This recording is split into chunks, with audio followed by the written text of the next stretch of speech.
जय श्री कृष्ण। आज हम श्रीमद् भागवतम के पहले स्कंद से 5वीं कथा का श्रवण करेंगे, तो अंत तक हमारे साथ जुड़े रहना और कथा अच्छी लगे तो एक लाइक अवश्य करना। साथ ही इस चैनल को सब्सक्राइब भी कर लीजिएगा, जिससे कि हमारे द्वारा आने वाली सभी नई कथाएं आप बिना किसी रुकावट के सुन सके। तो चलिए आज की कथा का आरंभ करते हैं। अब हमने आगे की कथा में सुना कि महाराज युधिष्ठिर ने एक अश्वमेध यज्ञ करने का विचार किया, जिससे वे कुरुक्षेत्र युद्ध भूमि में करोड़ों लोगों की हत्या से लगने वाले पाप से स्वयं को मुक्त कर सके। क्योंकि युद्ध में शाही खजाना समाप्त हो चुका था, इसलिए भगवान श्री कृष्ण ने उन्हें हिमालय पर्वत के निकट पड़े सोने के ढेर को लाने का परामर्श दिया, जो महाराज मरुत के महान यज्ञ के पश्चात अब तक वहीं पड़ा था। इस प्रकार भगवान श्री कृष्ण के निर्देश में और एकमात्र उनकी संतुष्टि के लिए महाराज युधिष्ठिर ने 3 अश्वमेध यज्ञ किए, और इन यज्ञों के समापन के पश्चात भगवान श्री कृष्ण कुछ महीनों तक हस्तिनापुर में रुके और तत्पश्चात द्वारका के लिए प्रस्थान किया।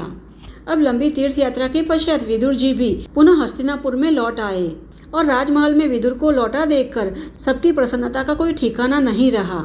वास्तव में विदुर यमराज के अवतार थे, जिन्हें मांडव्य मुनि के शाप के कारण शूद्र बनकर जन्म लेना पड़ा था। 100 वर्षों तक यमराज की अनुपस्थिति में 12 आदित्यों में से एक अर्यमा ने यमराज के पद को संभाला और पापियों को दंड दिया था। वैराग्य जीवन स्वीकार करने के बाद भी विदुर जी का हस्तिनापुर लौटना वैदिक नियमों के विरुद्ध था, परंतु वहां वे एकमात्र अपने बड़े भाई धृतराष्ट्र की गर्हित स्थिति को सुधारने के लिए आए थे।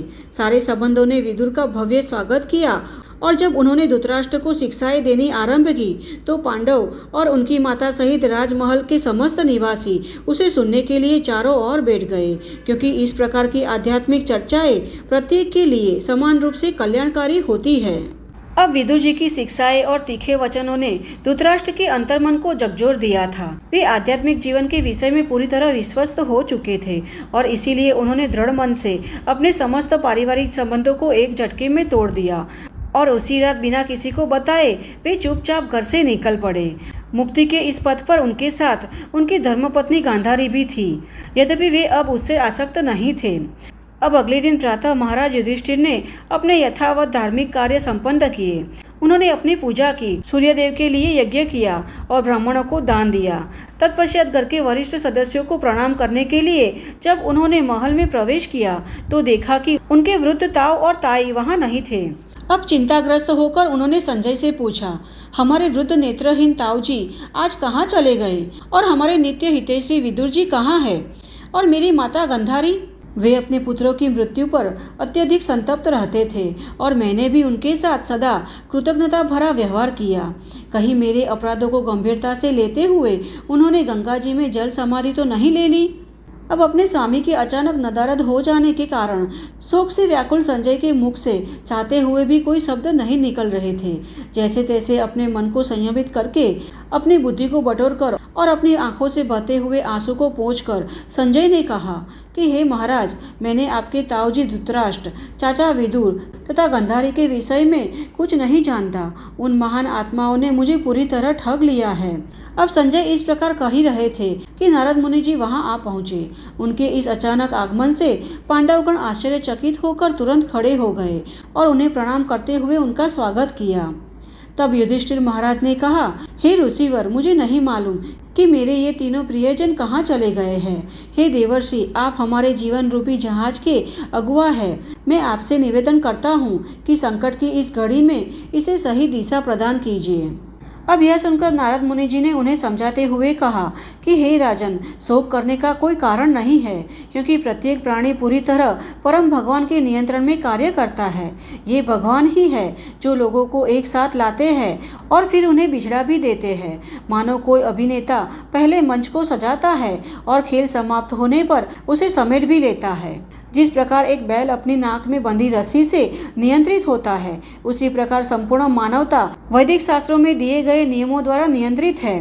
विरह की पीड़ा केवल मोहजन्य स्नेह के कारण है, इसका अन्य कोई कारण नहीं है। इसलिए सनातन आत्मा की अज्ञानता के कारण आपके चित्त में जो चिंता उपजी है उसका त्याग कर दीजिए। अभी आप सोच रहे हैं कि मेरी सहायता के बिना वे तीनों किस प्रकार जीवित रहेंगे, परंतु हमें समझना चाहिए कि हमारा स्थूल भौतिक शरीर काल, कर्म तथा प्रकृति के 3 गुणों के नियंत्रण में है और चूंकि एक दृष्टि से यह स्वयं सदैव सांप के मुख में लिपटा रहता है या किसी प्रकार अन्यों का संरक्षण कर सकता है। जीवन के लिए कठोर संघर्ष प्रकृति का अटल नियम है। यहाँ शक्तिशाली जीव अपने से दुर्बल का शिकार करके अपना पालन करता है। इसलिए आप एक चित्त होकर भगवान श्री कृष्ण का चिंतन करो। उन्होंने देवताओं की सहायता करने के लिए पहले ही पृथ्वी के बोझ को कम कर दिया है और जब तक भगवान इस धरा पर उपस्थित है तब तक तुम अपने कर्तव्य का समुचित निर्वाह करो, परंतु उनके अप्रकट होने के पश्चात तुम भी इस मृत्युलोक को त्याग करने के लिए तैयार रहना।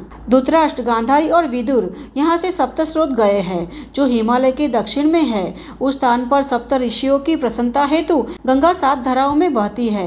वहाँ नदी तट पर धृतराष्ट्र प्रतिदिन 3 बार स्नान एवं अग्निहोत्री यज्ञ करके तथा केवल जलपान द्वारा अष्टांग योग का पालन कर रहे हैं। इस योग पद्धति के माध्यम से धृतराष्ट्र को शीघ्र ही अनुभव होगा कि गुणों की दृष्टि से वे भगवान के समान ही सच्चिदानंद है और इस प्रकार वे भौतिक गुणों के प्रभाव से मुक्त हो जाएंगे।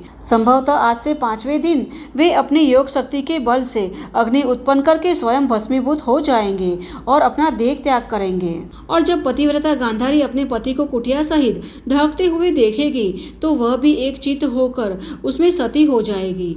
और यह सब देखने के पश्चात विदुर सुख और दुख की मिश्रित भावनाएं लिए उस स्थान से चले जाएंगे। अपने भाइयों को एक मुक्त योगी पद प्राप्त हुआ देखकर विदुर आश्चर्यचकित हो जाएंगे, परंतु उन्हें इस बात का खेद भी नहीं रहेगा कि वे उन्हें भगवान का शुद्ध भक्त नहीं बना पाए। अब इस प्रकार सूचना देकर नारद मुनि जी ने आकाश मार्ग से प्रस्थान किया और देवर्षि की शिक्षाओं को हृदयस्थ करके महाराज युधिष्ठिर समस्त शोक एवं दुख से मुक्त हो गए। तो चलिए आज की कथा को हम यहीं पर आराम देते हैं और श्रीमद् भागवतम की अगली कथा के साथ फिर से मिलते हैं। तब तक के लिए जय श्री कृष्ण।